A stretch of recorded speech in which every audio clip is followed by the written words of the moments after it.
Bueno, sin duda que muchos trabajadores van a quedar sin trabajo por los efectos de la pandemia. Estos son los efectos que va a sufrir la clase trabajadora en el mundo y Honduras no será la excepción.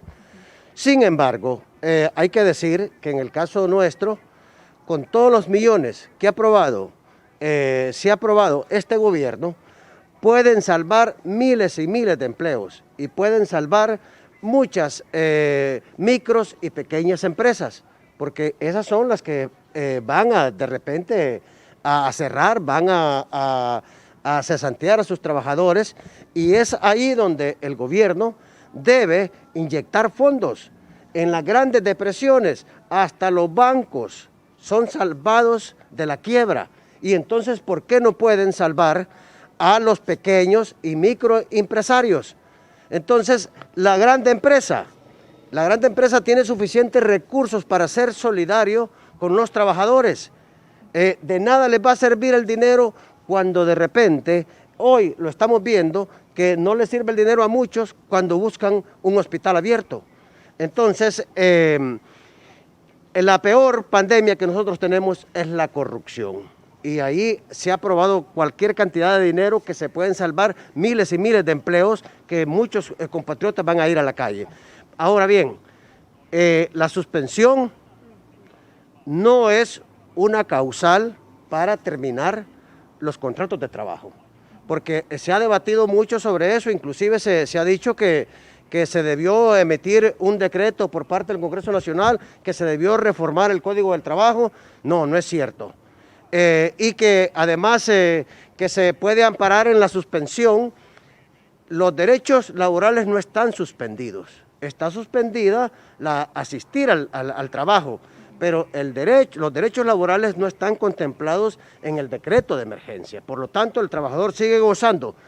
Tiene que tener derecho a su remuneración, a su permanencia, a la estabilidad laboral. Eso no ha sido tocado por la emergencia. Es decir, abogado, que en este caso la ley protege a los trabajadores, porque estamos hablando que estamos en medio de una emergencia por coronavirus. En efecto, el Código del Trabajo, en este caso ningún patrono puede invocar la suspensión para decir que los trabajadores quedan despedidos sin responsabilidad porque la suspensión supera los 120 días. En este caso no, porque en este caso el numeral 2 del artículo 100 se refiere a la fuerza mayor y al caso fortuito, que es lo que en todo caso es lo que está pasando.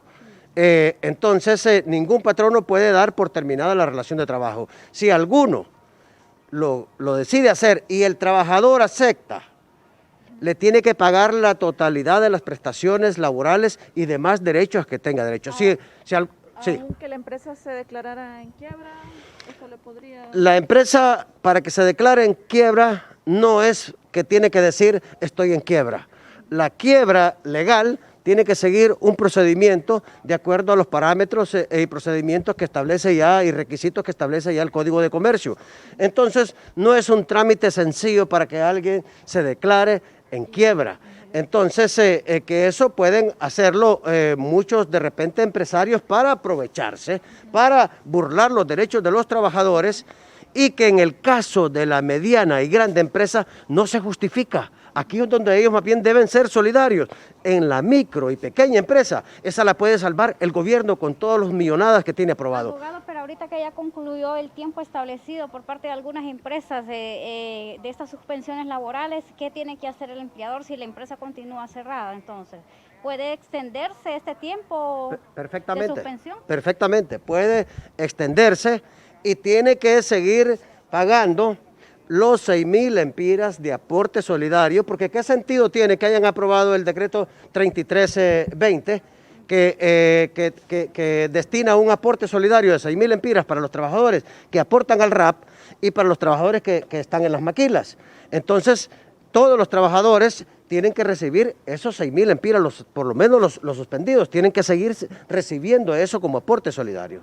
Muy Entonces, para reiterar, abogado, algunas empresas, lo que mencionó, algunas empresas podrían declararse en quiebra para aprovecharse y así pues los mismos trabajadores corren el peligro de que no se les paguen sus derechos laborales. Eso, en efecto, muchos empresarios mezquinos, ávaros, pueden inclusive utilizar, como ya lo están haciendo, en efecto, porque hay algunos que tienen suficientes recursos y ni siquiera le están pagando el aporte solidario de 6,000 lempiras y ahora quieren aprovecharse diciendo que van a quebrar, que están en quiebra, pero no lo pueden hacer porque la quiebra no es una declaración, una declaración unipersonal, unilateral del patrono. La quiebra tiene que ser declarada en una sentencia judicial. Entonces, no es así tan fácil que el patrono se va a liberar de la responsabilidad y me parece que, tal como lo manda la Constitución de la República, el Ministerio del Trabajo tiene que trabajar en inspecciones que no se violenten los derechos de los trabajadores. Eso es lo que debe estar haciendo la Secretaría del Trabajo y no de repente poniendo en duda que si los trabajadores van a quedar sin derechos o que va a terminar su contrato. No, no puede terminar su contrato. Y tiene que vigilar porque se cumplen con los derechos laborales. Para concluir, abogado, ¿a qué sanciones podrían enfrentarse estas empresas y patronos que incurran a un proceso ilegal contra empleados, atentando contra sus derechos laborales? Bueno, ya el Código del Trabajo y la Ley de Inspección ya establece sanciones para los patronos que no cumplan con los derechos, con los procedimientos, con las garantías de tipo laboral.